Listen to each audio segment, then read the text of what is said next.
All right, everyone. It is exactly 2 p.m. Eastern Time. We have a lot to cover, so without further ado, I'll go ahead and begin today's webinar. So good afternoon, everyone, and thank you all for joining us for today's webinar, Integrated Care for Kids Model Overview. This webinar is brought to you by OJJDP and the Center for Medicare and Medicaid Services. My name is William Moore, and I am with the National Training and Technical Assistance Center. As your technical host today, I would like to take a couple of minutes to discuss a few features of Adobe Connect webinar platform and provide a few announcements to keep in mind. Please note that this event is being recorded and will be published on InCK's YouTube page. The webinar recording will be archived on InCK's YouTube channel, where you can also view past webinars. For the event transcript and supporting materials, please contact the OJJDP CTA Help Desk. For those wishing to download a copy of the PowerPoint slides and other important documents, you may do so by locating the Handouts pod directly above the chat area.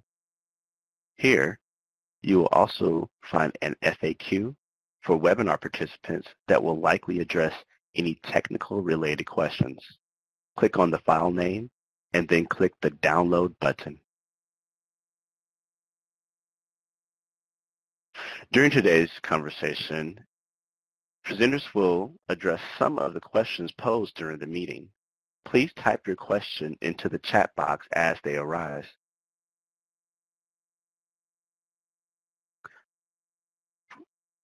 For those of you participating in today's webinar as a group, please take a minute to help us count. Go to the chat window and type in the total number of additional people in the room with you today. If you are viewing alone, there is no need to type anything at this time. And I'll give people just a couple of seconds to do that. Again, please type the number of additional people in the room with you today. If you're viewing by yourself, there's no need to type anything at this time.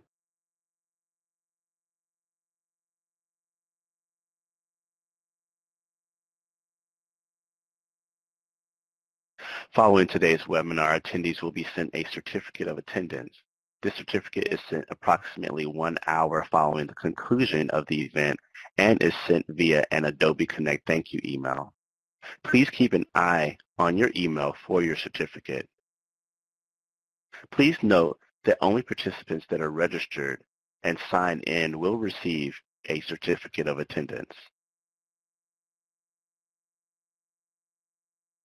At the conclusion of today's webinar, you will be provided with a link to a brief evaluation about today's presentation. The feedback you provide is used to assist in future planning and training.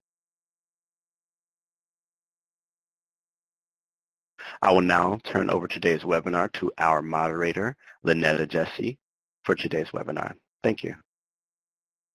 Thank you, William. Hi, everyone. I'm Lynetta Jesse with the Office of Juvenile Justice and Delinquency Prevention.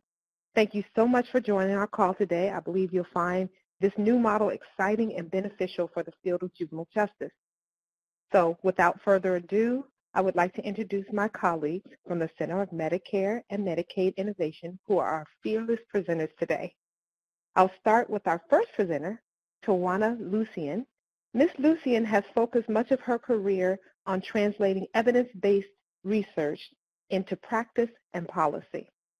Our next presenter, Melissa Robinson, has an extensive background and expertise in working with homeless populations in over 4 different states.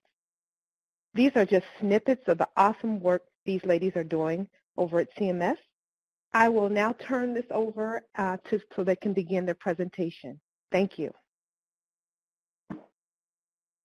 Hello, this is Melissa Robinson, and thank you for joining us today. I am a project officer on the Integrated Care for Kids model at the Center for Medicare and Medicaid Innovation at CMS. I am joined by my colleague Tawana Lucian, who is a co-lead on the model. The model was announced in August of 2018, and we recently released our Notice of Funding Opportunity on February 8, 2019, which is currently available on www.grants.gov. Today's webinar is to provide you with an overview of the Integrated Care for Kids model, referred to as the InCK model, and to provide some insight into the Notice of Funding Opportunity, or NOFO for short. InCK is the first comprehensive pediatric model developed at the Innovation Center, and we are looking forward to offering states and local communities a resource to achieve the goal of improving the health outcomes of children.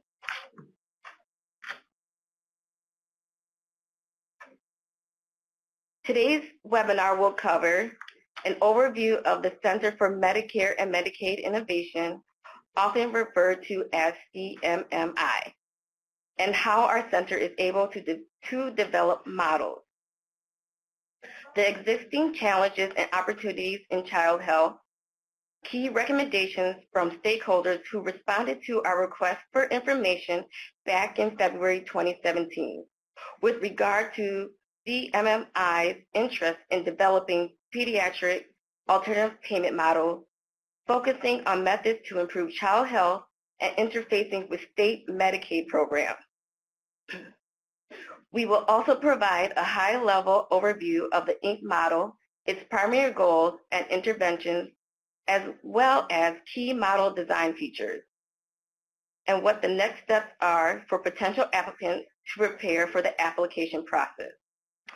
All right, everyone, we have a lot of information to cover today, so please feel free to submit questions to the Q&A box during the presentation, and if time allows, we will do our best to answer some of the questions submitted at the end of the webinar. In case we aren't able to answer your question or you have any follow-up questions after today's presentation, please submit them to our help desk at healthychildrenandyouth@cms.hhs.gov. Now let's go over some background information. The Center for Medicare and Medicaid Innovation is a component within the Centers for Medicare and Medicaid, and was established under Section 1115A of the Social Security Act to test models that improve care, lower costs, and better align payments to support patient-centered practices. The Innovation Center conducts an evaluation on each new payment and service delivery model we test. The statute specifies that measures in each evaluation must include an analysis of the quality of care furnished under the model, as well as changes in spending. If the evaluation demonstrates evidence of improved quality or reduced spending, the Secretary of Health and Human Services may expand the duration and the scope of the model. Now I will review priorities in child health that drive the InCK model. Substance use often begins early in life. For example, a study of individuals aged 18 to 30 admitted for treatment of substance use disorder found that 3 out of 4 of those being treated began their substance use by the age of 17, with 1 in 10 starting by the age of 11 or earlier. There is also a concurrent opioid epidemic impacting the United States with risk factors that can be prevented early in life. This epidemic has been identified as a priority concern for the Department of Health and Human Services. Deaths from drug overdose are among adults of nearly all ages, and opioid overdoses accounted for more than 42,000 deaths in 2016. That's more than the previous year on record. In the same year, an average of roughly 1 in 25 adolescents 12 to 17 years of age misused opioids during the previous year. However, this rate doubled to 2 in 25 individuals by the age of 21. Lastly, substance use is often co-occurring with mental illness, and both share risk. Substance use prevention and coordinated treatment are crucial to reducing the number of deaths and related health care utilization among young Americans. And I just want to note that the information that I shared came from multiple sources, including the Substance Abuse and Mental Health Services Administration, the Center for Behavioral Health Statistics and Quality, the Centers for Disease Control and Prevention, and the National Center for Health Statistics. Okay, the current health system is not well equipped to identify risk factors for behavioral health conditions because often the earliest signs present outside of clinical care. For example, behavioral problems in school or a chaotic family situation known to child welfare. Some of these risk factors are adverse childhood experiences, or ACEs. ACEs are traumatic events that happen during childhood, like abuse, neglect, and family household challenges, including household substance use, and are cumulative over time. Exposure to risk factors during childhood is linked to the adoption of health risk behaviors and increases the likelihood of poor health outcomes later in life. We know that behavioral health conditions, including opiate use by children and youth as they grow older, drive significant morbidity, healthcare utilization, and premature death. 1 in 3 children covered by Medicaid are estimated to have emotional or behavioral health challenges, but less than 1/3 of these children are actually receiving the behavioral health care they need. Once diagnosed, their conditions are often more severe and treated in higher cost and less effective settings, like emergency and residential treatment settings instead of home and community-based settings.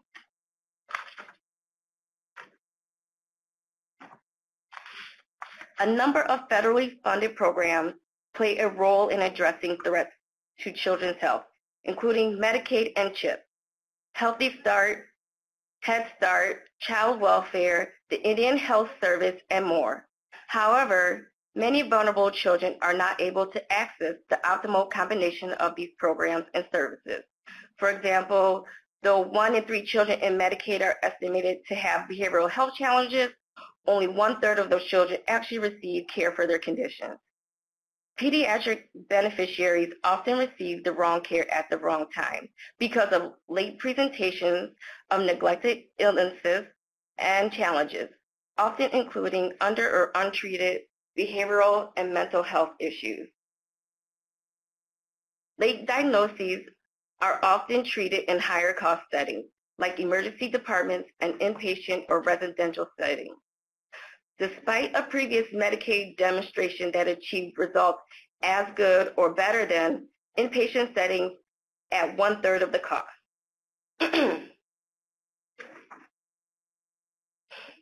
In addition to current data on child health that is driving the InCK model, we also received a lot of feedback from stakeholders in pediatric health services.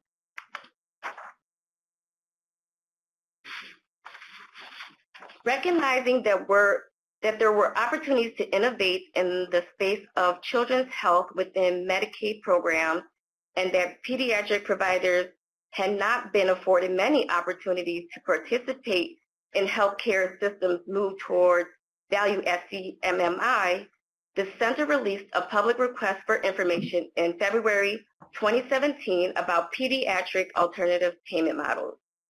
To give a brief background on alternative payment models, they are developed to offer healthcare providers different payment structures that move away from paying a doctor regardless of outcome and towards payments for the provision of quality services. Diverse stakeholders across the delivery system responded to the RFI and identified various areas for partnership with CMS. Among those priorities included CMS working with federal partners to improve coordination between the medical, behavioral, and social support programs, including data sharing in order to put the child and family at the center of care, shifting care from more costly settings to home and community-based settings. Stakeholders asked that we align pediatric measures across Medicaid and integrate with other programs to strengthen quality measurement in general. The Innovation Center should work closely with each state Medicaid agency to invest in the infrastructure, including IT, to drive child health transformation.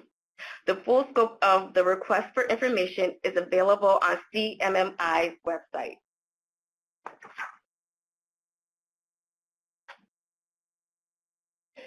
The Integrated Care for Kids model is a child-centered local service delivery and state payment model aimed at reducing expenditures and improving the quality of care for children in Medicaid and CHIP through prevention.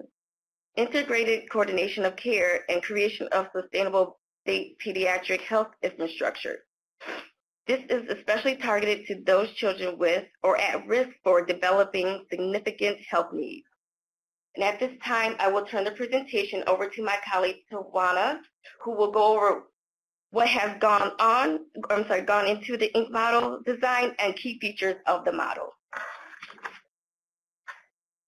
Thank you, Melissa, and once again, thank you everyone for joining. So Melissa gave some broad strokes of the priorities in children's health that have driven the model development for InCK, and so we're going to try to map that for you onto those existing challenges, into what the model interventions were designed to be, and our model goals. So this chart that you see summarizes how the InCK model intends to address those challenges and priorities. From all the research and stakeholder identified issues, we've designed the InCK model to address the challenges related to the early exposure of behavioral health risk factors, fragmented health services leading to late diagnoses and treatments in high-cost settings, and limited infrastructure and payment misalignment. Through the interventions specified here, the model aims to achieve the outlined goals and improve child health services, outcomes, and payment strategies.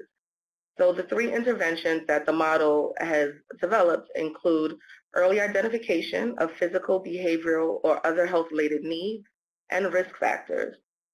In this, thinking through that intervention strategy, this is where model participants will be required to develop strategies to regularly assess the health needs of children in their target population, actively identify children with rising risks to determine which children have high levels of need, and then stratify those children by their level of need. And some of that stratification and how we think about that will be discussed further in the presentation. The second intervention is centered around integrating care coordination of physical, behavioral, and other health-related services, including shifting from inpatient and residential settings to home and community-based services for children with high needs. So, once the needs are identified and children are stratified, InCK model is looking for participants to provide early treatment or referral for children with these problems, with these health-related problems like substance abuse disorder and serious emotional disturbances. Integration of care across local service providers and case management will aid in keeping children out of hospitals, residential facilities, and other institutions, and ideally in their homes, which is more cost-effective. Care integration will support children with receiving home and community-based services and those other health-related treatments and supports.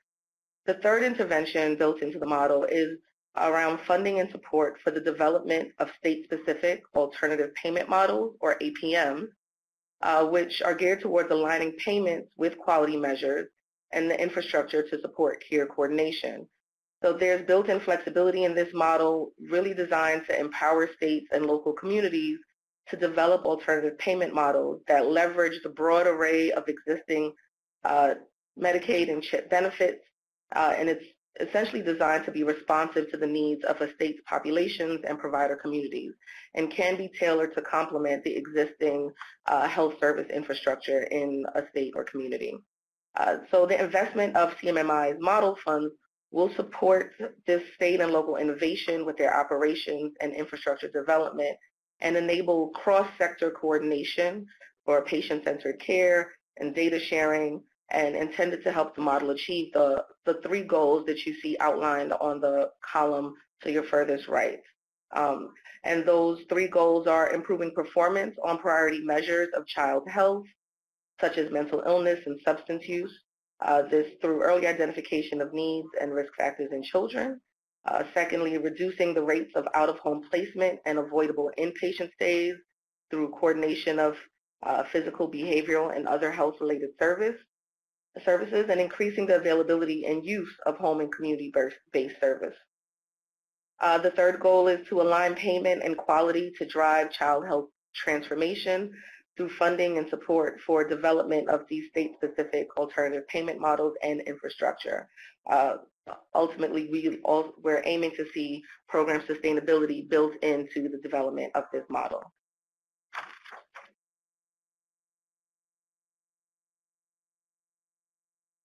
So now I'll transition into some of the high-level features of the InCK model to kind of dig down into what that chart now looks like in real life, we hope.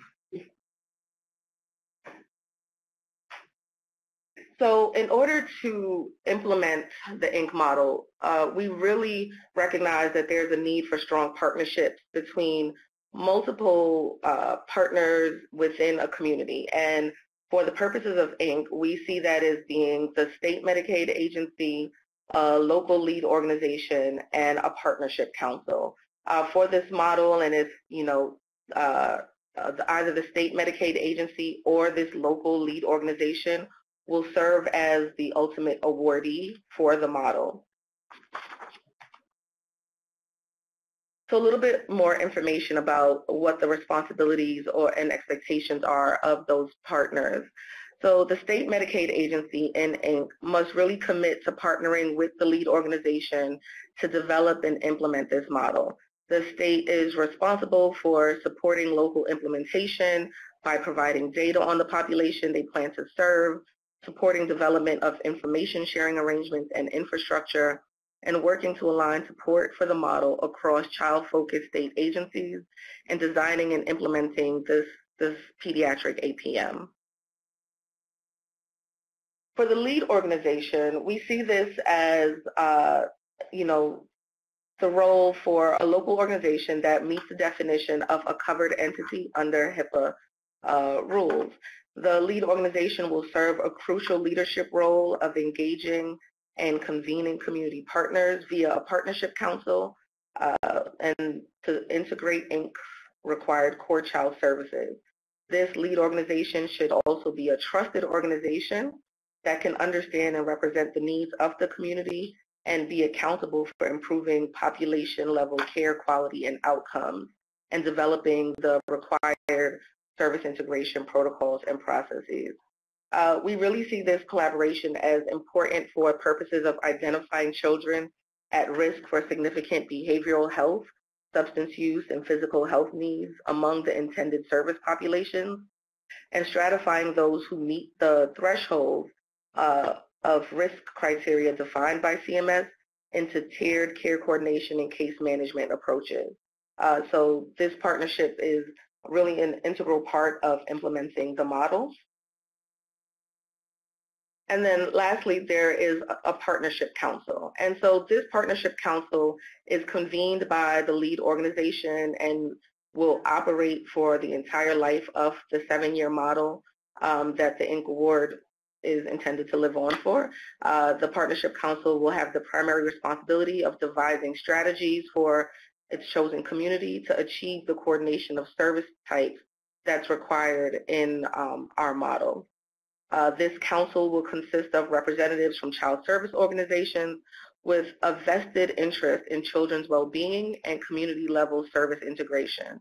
It must include representatives from at least each of the core child services and any optional service types that the model elects to include. I will speak in a bit to the types of services that are required and may be considered relevant to those listening today.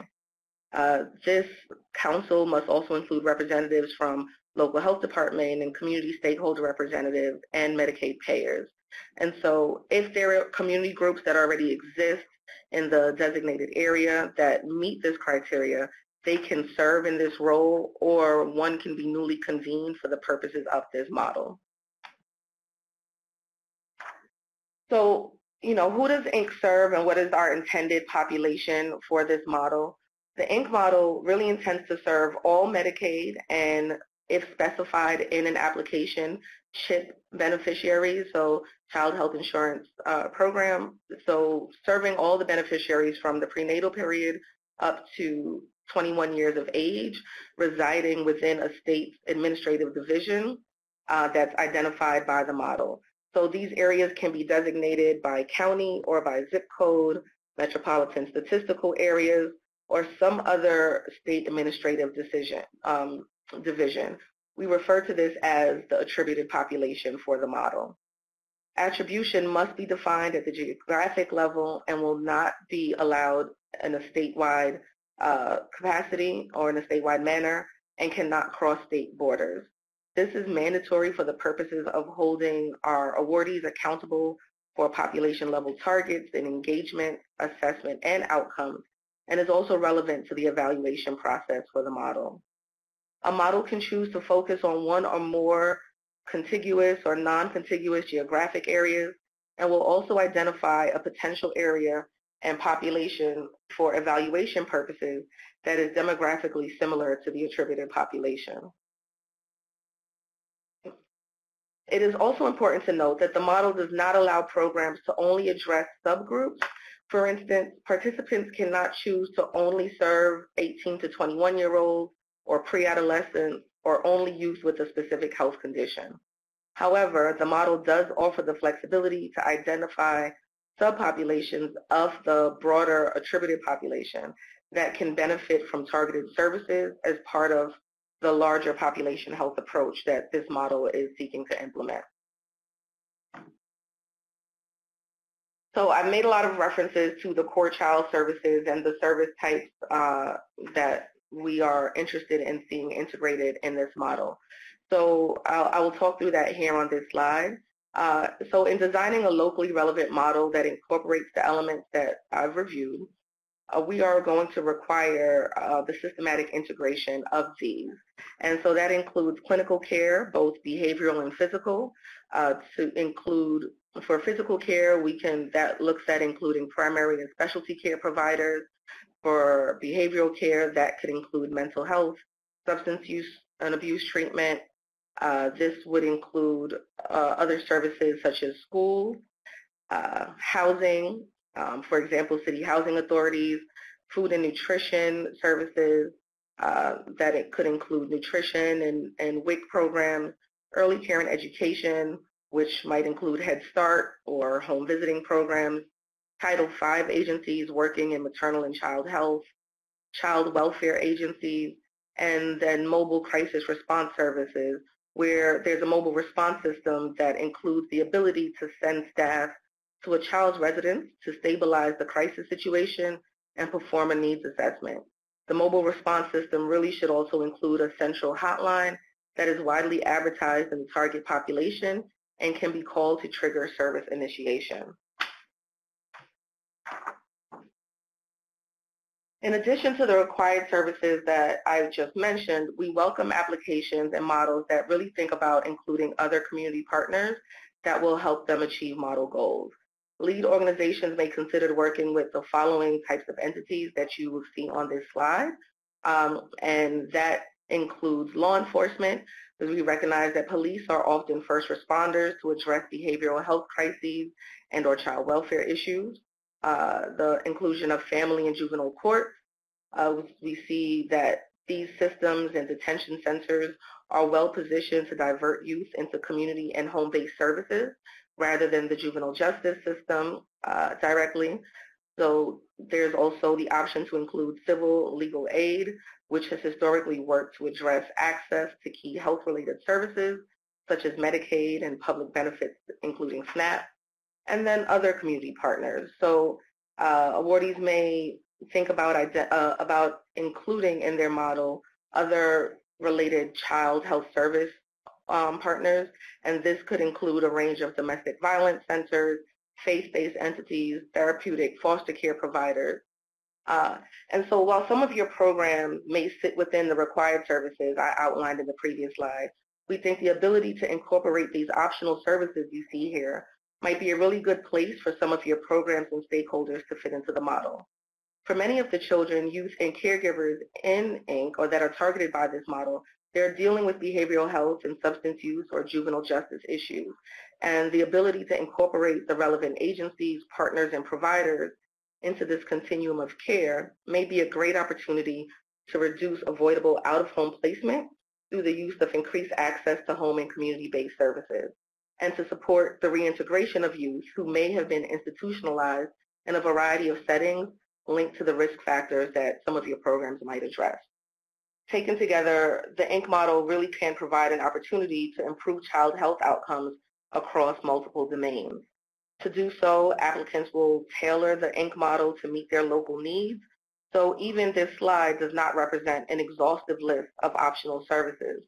CMMI recognizes that the integration of required core services and the inclusion of recommended optional services will look slightly different in each model due to local context and variation in child health programs.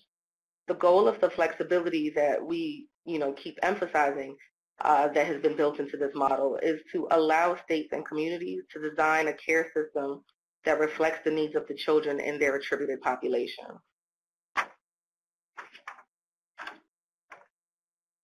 So in total, the framework for the InCK model really maps local services and a state-specific payment model onto a child-centered delivery process that supports the early identification, coordination, and integration of services for the most vulnerable children and youth with complex health needs who are eligible for or covered by Medicaid and CHIP. This slide provides a snapshot of our overall model framework. And as you see here, we reiterate, the Integrated Care for Kids model is the child-centered local service delivery and state payment model aimed at reducing expenditures and improving the quality of care for these children in a sustainable way. So, we have a little visual here. If you look to the right of the slide, you can see that the child and their caregivers are at the center of care delivery, surrounded by the partnering organizations that provide the services that have just been mentioned. The goal of the InCK modeled service delivery intervention is to provide children and their caregivers with one main point of contact that can assist them with their clinical needs and their other core child service needs. All of these community partners must be entryways in terms of determining a need using a standardized comprehensive needs assessment process designed by an awardee and their community partners. This process is one that can be initiated by the caregiver or a provider in one of the service delivery sites, and also by the caregiver through a crisis response system. You can see key partners at the top of the figure working together to implement this model, as in the state Medicaid agency and lead organizations that will partner to develop the infrastructure and processes necessary to support this care delivery change and an alternative way to pay for this. A total of up to 8 cooperative agreements will be awarded for this model for up to $16 million for the 7-year award period. So I've spoken through some of the elements. I'm going to move to talk about the population health approach and how we envision stratification and assessing children's needs. So this, our service integration model is based on, as I mentioned, moving children into service integration levels that consist of integrated care coordination and case management with increasing levels of intensity that's appropriate for the individual needs of a child and based on their needs assessment that is conducted for each child.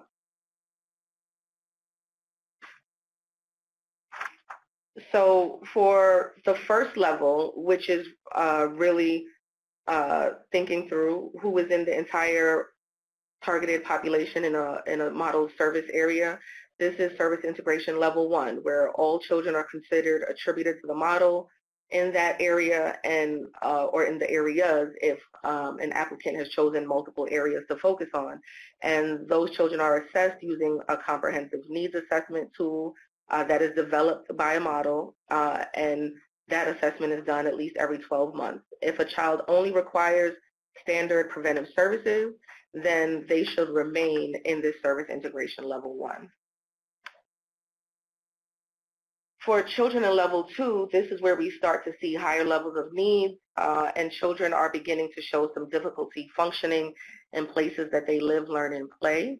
And so during the course of the comprehensive needs assessment, if a child is identified as having received more than one service in the last 12 months across multiple service areas that are targeted by InCK and exhibits a functional symptom or impairment, those children are then moved into service integration level 2 for integrated care coordination services. And in that service integration level, they receive this care coordination for at least a year and are also then reassessed every 12 months.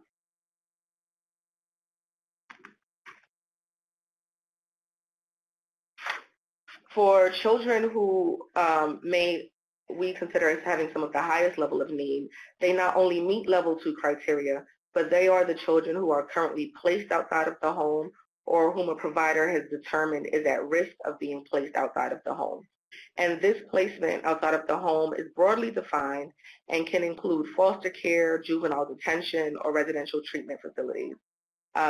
These children will receive integrated case management for at least 6 months and reassessed every 6 months. This integrated case management is characterized by a multidisciplinary care planning team approach that includes the caregiver of a child and, when appropriate, the child themselves. Services here should really also support home and community reintegration. And no matter what service integration level a child is placed in, we really are seeking for services to be family and child driven and that are also ethnically, culturally, and linguistically appropriate.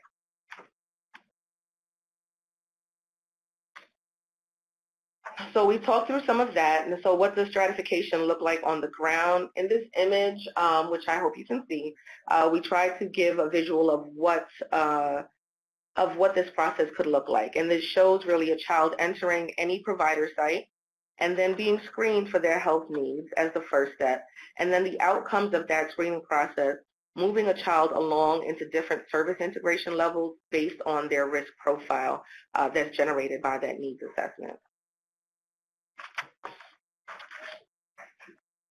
So we've said a lot of things, and so I want to recap some of the key pieces of the model, of the service integration approach. So while InCK's approach is really, as once again, I'm going to use the word flexibility, and designed to have a whole lot of flexibility in how service integration strategies are employed based on the local context, there are still some required elements to the model design. And so these 6 design characteristics include the population-wide approach, person and family-centered service delivery, streamlined and coordinated eligibility and enrollment processes, improving service access, integrating a mobile crisis response service, and then sharing information across providers as well as families and caregivers to the extent permitted by law. And so although there will not be a uniform strategy for each awardee, as I said, we recognize that the area's needs, geography, information sharing capacities will vary, and then will make the design of every model for every award look a little different. So one of the other pieces that we've talked about in terms of pushing for sustainability is to think about different ways to pay for services. And so the alternative payment model piece of this is really focused around the payment approaches that are intended to add some incentives to deliver higher quality and cost-efficient care. And so states will work with CMS and their lead organization to design and implement one or more child-focused alternative payment model approaches. And so this model will require that participating states develop APMs to support, at the minimum, care coordination, case management, and mobile crisis response and stabilization services using authorities available under Medicaid and CHIP if an applicant chooses to include CHIP beneficiaries. States with existing APMs can modify them if necessary to meet the model's criteria. Those APMs that are designed under the InCK model will assist in providing accountability for achieving the model goals, related to promoting accountability for improved outcomes such as rates of avoidable out-of-home placement and opioid use, and also ensuring the sustainability long-term for the model. So this model is intended to be a 7-year model, an award that will be implemented using a 2-phase implementation strategy. There's 2 years of pre-implementation in which we work with states to develop their infrastructure, implementation, and evaluation plan, and a 5-year model performance period in which states and lead organizations and their council will really implement the model and report required data to CMMI. And you'll see in that figure that for the first 2 years, there are up to $6 million available per award. And then for the 5-year performance period, there are up to $10 million. And for the life of the model, we intend to provide technical assistance and peer-to-peer learning and support, as well as robust evaluation activities.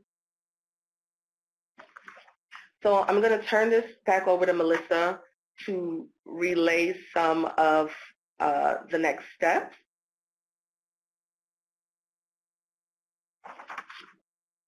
All right.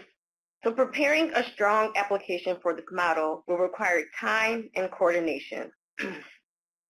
Now that we've announced the NOFO, and we hope you've obtained useful information through this webinar, this is your opportunity to begin working together within your local community and your state to determine how you can be a part of this model. As we noted, we expect the model to be organized by a HIPAA-covered entity in step with the state Medicaid agency. CMS expects that the key model participants will make their own determination as to which entity will serve as the awardee organization. The InCK model will not participate in that decision-making. It is our hope that you will convene with your state and communities to determine who are the likely partners that can make this model work, and begin establishing if you and how your juvenile justice programs may be able to contribute to applications coming out of your state.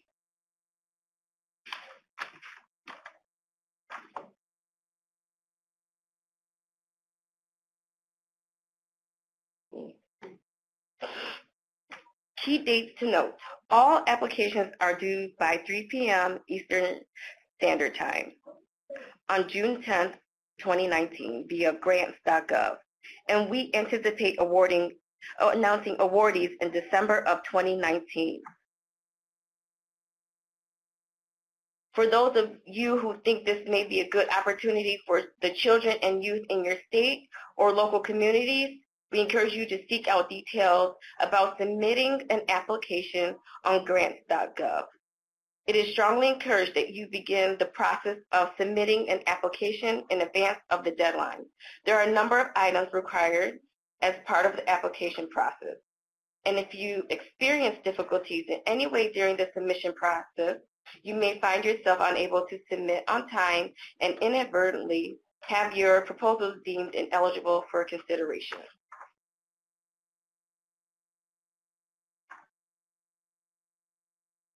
Once again, we anticipate making up to 8 awards for up to $16 million per awardee. This model will use a 2-part funding strategy over the 7-year period, with awards anticipated in December 2019 and model start in January 2020.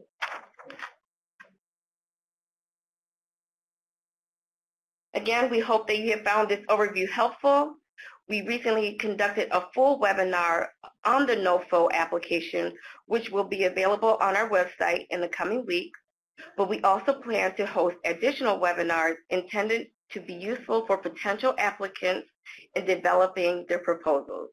These include an 8 p.m. webinar in early March, where we will provide a more in-depth review of the APM guidelines and requirements for the NOFO application, a webinar on February 28th on adverse childhood experiences conducted by ASLO and CDC that delves into the impact of ACEs on child health and behavioral health outcomes and linked to the InCK model. along with a second NOFA webinar in March. Please feel free to send questions to our help desk by emailing healthychildrenandyouth@cms.hhs.gov. If you would like to remain abreast of ongoing announcements or the release of any FAQs, please visit the InCK model website at innovation.cms.gov/initiative/integrated-care integrated for kids model, where you also can subscribe to our listserv. This information is also featured on this slide. So at this time, we've completed our overview. We really wanted to kind of give you all and this audience an opportunity to hear a bit about the model. And we recognize that for some folks, some of this information is completely new, and we're just really excited to have an opportunity to speak with you all. And so we've received a few questions, and we have a bit of time. So we may just take a few minutes and answer some of those, if that's okay with our event, with our specialist, with our host. That is fine. I would really like to get as much information to the field as we can, so please move forward. Okay, thank you. So we have a question about what age range are we talking about for this model, and I know we use the word pediatric a lot, but for the model we really are expecting and requiring the screening, assessment, and integrating care and coordinating care for young people from the prenatal stage of birth to age 21. And so that we are covering the gamut of what is determined as child under Medicaid beneficiaries. And so to another question about juvenile services, and so for the purposes of this model, while it is not necessarily a core child service, we do see it as one of the recommended optional partners, and we recognize that some of your programs cover a broad range of items. And so, some of you may sit within larger core child services, but we do think that there's an opportunity for this community of stakeholders to be connected to the model through the optional services. For those organizations and entities that are already participating in other demonstration projects or other CMMI initiatives, none of it precludes you necessarily from applying to this model or from participating in this model.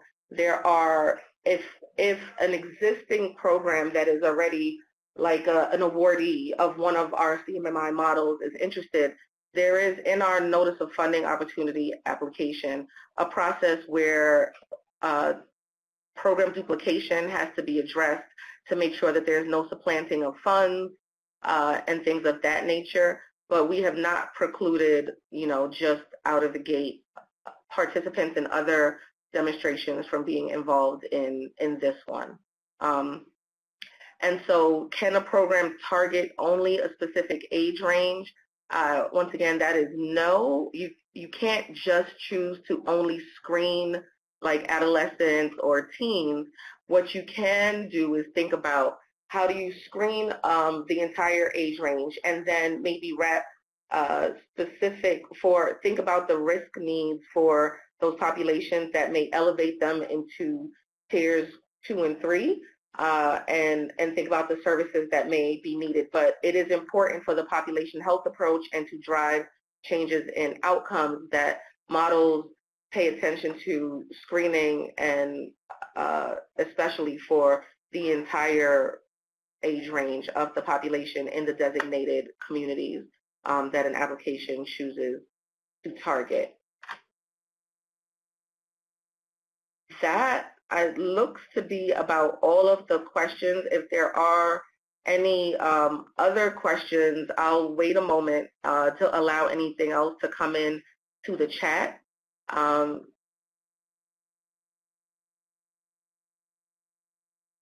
And while we're doing that, I would definitely encourage, I know in the handout section, our hosts have provided our notice of funding opportunities, so you can pull that right down from your handout pod. If you want to skim the notice of funding opportunity, download it, save it, share it with colleagues, and really kind of mark all over it and try to identify questions that you may have after this presentation. We don't have any restrictions on universities serving as lead organizations, in the sense of we have a lot of university hospitals and so forth that may choose to work within this sphere. A big component is being an eligible HIPAA-covered entity that is also subject to the privacy rule and can manage a lot of the convening of partners that will be required of this model. So that's something that is important to think about when identifying who might be a lead in the community versus a partner on the council or a partner in thinking through developing the approach and strategy for integrating and coordinating care.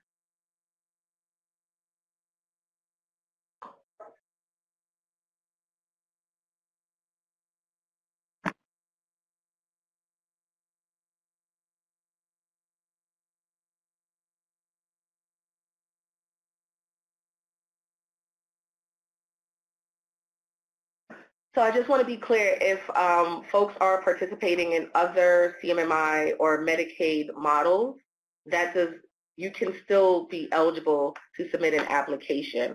The eligibility, those guidelines are very well detailed in the notice of funding opportunity, but participating or being a current awardee does not preclude you from participating, from submitting, or anything of the sort. So I hope that answers.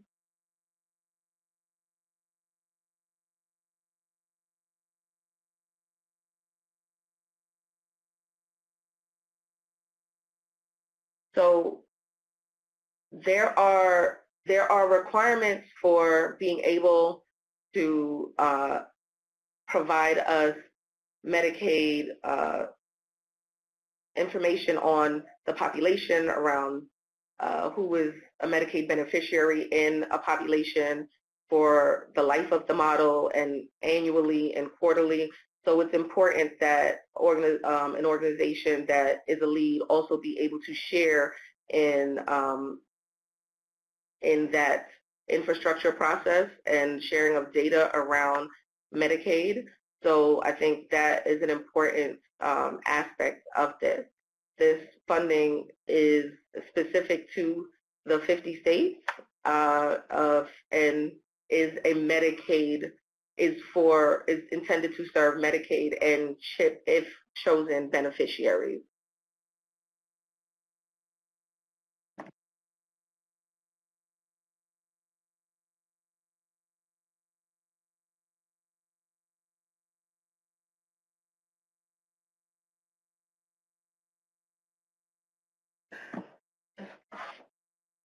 So I think we've gotten all of the questions.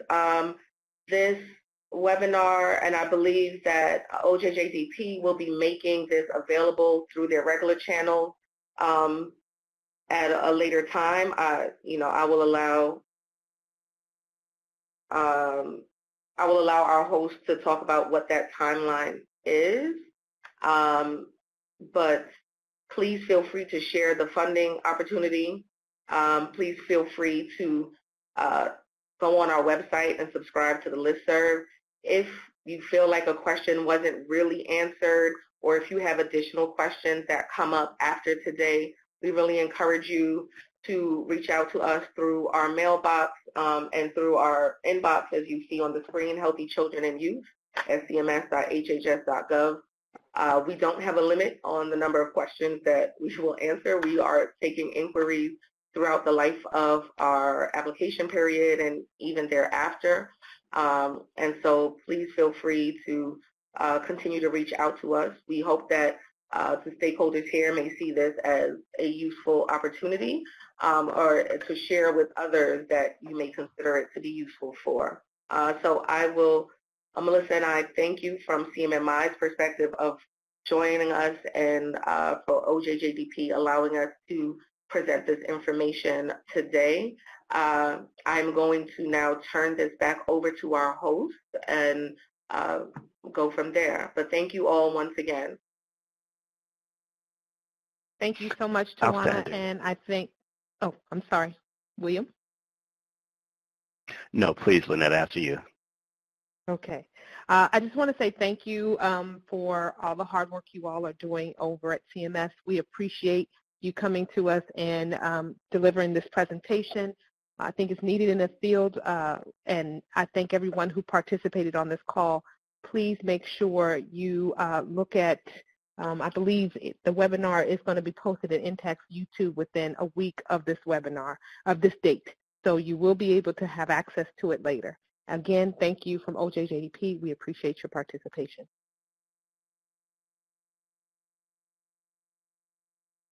Great. Thank you again, Lynetta, and thank you to our presenters with CMS for a very lively and informative discussion. Just before we wrap up, I have a few reminders for everyone. Please know that you may contact InCK through the website displayed on this slide.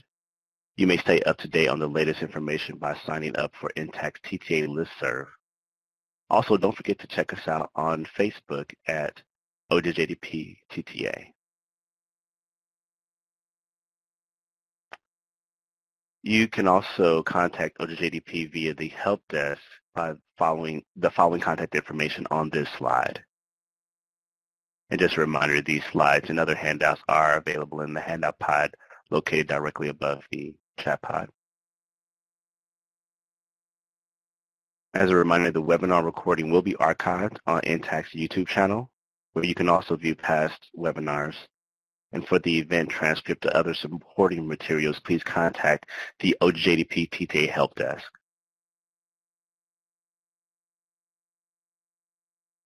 Please take a moment to review this disclaimer. And lastly, we would appreciate it if you could please take 5 minutes to complete the feedback evaluation. Thank you again for joining us today. Have a great afternoon.